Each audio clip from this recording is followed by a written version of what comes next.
gilets jaunes qui, on s'en souvient, s'étaient peu à peu étendus jusqu'à l'île de la Réunion, un territoire qui avait connu des nuits de violence successives. Et ce mercredi, lorsqu'ils ont appris l'arrivée de la ministre des Outre-mer, Annick Girardin, les gilets jaunes ont lancé un appel, celui de dresser 300 barrages dans toute l'île. Gwendoline de Bono est l'envoyée spéciale d'Europe 1 à la Réunion. C'est sous les huées que la ministre sort de l'aéroport. Au premier rond-point, elle s'arrête sur l'un des barrages les plus importants. Des centaines de gilets jaunes sont présents, certains crient démission.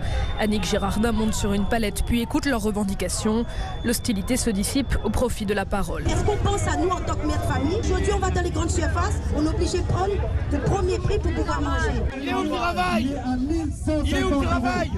Une retraitée prend le micro, demande une hausse des retraites. Le coût de la vie sur l'île, plus cher qu'en métropole, est rappelé par la foule et les orateurs. L'un d'eux se plaint de l'intervention des forces de l'ordre. Pourquoi le président a envoyé tous ses forces policiers? La ministre répond puis demande la fin des blocages qui paralysent l'île.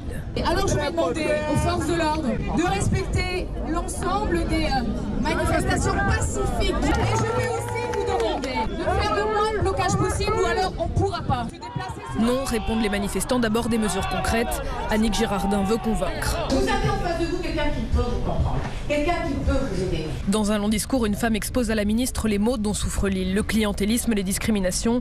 Elle termine par une demande précise. Mais M. Macron, il peut prendre l'avion. Mais il ne vient pas à la Réunion, M. Macron. Et aujourd'hui, on veut le président. Puisque les saints ne peuvent rien faire, dit-elle, nous voulons désormais parler au bon Dieu. À la Réunion, Gwendoline de Bono, Europe 1.